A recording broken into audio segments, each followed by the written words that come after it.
guys, welcome back. It's been 5 days since I had my surgery, feeling pretty good. Can't leave the house, can't drive for 6 weeks, live way too far to walk, and I'm so sore I probably couldn't go anywhere anyways, so I thought I'd blog instead. I wanted to share with you my top 10 favorite organizing tips. These are tips that have saved me time, they saved me, just having to live in clutter. Basically, these are the ones that I found the most life-changing, so I wanted to share with you. Maybe you'll feel inspired, you probably already do them, but if not, I really recommend giving them a try. Okay, first tip is open containers. The whole point of containers is to literally contain your clutter, and I like open lids because I'm lazy, as are a lot of people. So it's easier to literally toss your stuff in. Almost 99% of the containers I use in my home are actually from the dollar store, so I don't suggest spending a lot of money, but having an open container means you can toss in the hangers, you can toss in the towels, you can toss in the blankets, even clothes. Instead of using a dresser, you can just toss things in, but they have a place to go. And that way your things aren't sort of tumbling in together. Here in my daughter's room, we actually use these container systems not only as a wall here, but also as a dresser and toy storage. I super love it. It's really, really functional, and I may be a slight container junkie.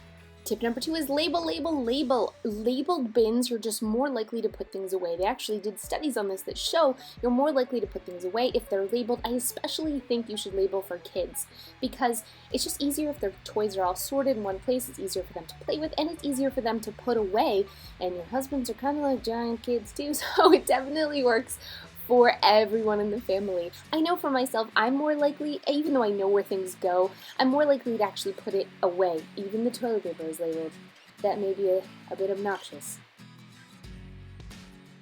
Tip number 3 is one of my favorites. It's a kids cupboard. If you have small kids, making them a kids cupboard is such a cool idea. I just took this cupboard here, used 3M strips to hang cups, and use these dish pans from the dollar store to put things like water bottles and dishes. I also used this shoe sorter cut down. This whole cupboard is dedicated to their kids' dishes, their cutlery, all of that great stuff. It's easy for them to get to. It's labeled, of course, in open bins, but that way they can put the dishes away, they can set the table themselves, they can get themselves a drink if they want, they can get themselves a snack when they ask. Tip number 4 is just having a donation box somewhere in your house, whether it's your garage or this is in my mudroom, wherever, a place to put the stuff when you're not using it anymore, so to get it out of your house and to motivate you not to leave it till later.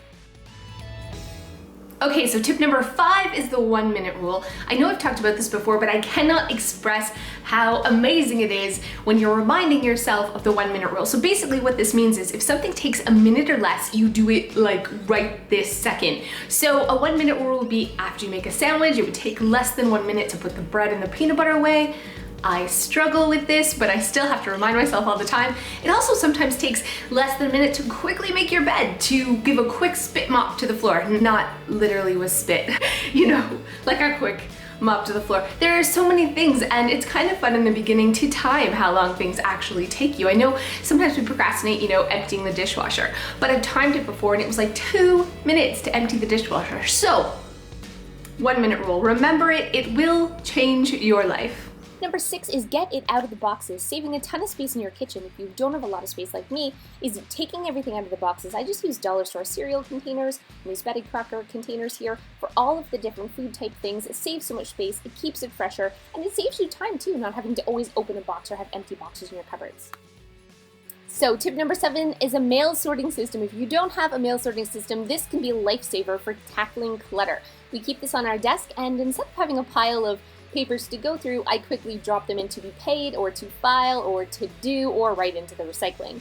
I love this because once I've paid a bill, if I don't have time to file it right away, I can just stick it in a to file folder, and then I can, deal with it at a later date. And it's got a spot for Joe and my important papers, and then once they're filed, I stick them in this file folder. We keep all of our receipts and all of our bills as a tax write-off, so I know exactly where they are. So tip number 8 is definitely my makeup tray system. I'm a mess when it comes to makeup, so I love having this little portable, I think it's a craft caddy from the dollar store, just putting the essential things that I use on a day-to-day basis right here. That way I can grab it, I can have it out on the counter, it's easy to get to, and I can easily put it away. And everything's sort of sorted into these little categories too. It just makes getting ready in the morning so much easier. Now this is only a fraction of my makeup, but it keeps what I do use on a daily basis really organized. So tip number 9 is contain your condiments. This is probably one of my all-time favorite tips. I know that seems silly, but it's going to save you so much time. It's going to save you money. I cannot tell you how long I've spent looking for the relish. And if your fridge is like that, by containing your condiments into sections, one for condiments, one for salad dressings, one for barbecue sauces, you're going to save so much time. You're going to save money because you don't have expired things. And the best part is these lift right off. So if you're having a salad, you take your salad dressing tray right to the table. If you're having barbecue, you take it off, take it right to the table. Last but not least, tip number 10, my nightly cleaning routine. This saves me so much time, and I always wake up to a pretty clean house. So I always make sure the kitchen's cleaned up, the counters are wiped down, and dishes are put, of course, in the dishwasher. I take a few minutes to make sure that the kids' toys are picked up if they've left any in the living room, which is usually every single night. Sometimes I do a quick dust of the main surfaces, not every night though, but that is occasionally. I always make sure I clean the bathrooms, give them literally the quickest wipe. Wipe down the counters, wipe down the taps, wipe down the toilet, and do a quick mop of the bathroom floor, and then I mop the main room as well. I know this may seem a little overboard, but I promise you, doing a nightly cleaning routine, like you can see I'm in my PJs here, will make sure you never have to do that deep down scrubbing. So that's it. Those are my top 10 organizing tips. Hope you enjoyed. Hopefully I'll make more videos soon. Have nothing else to do. So we'll see you next time.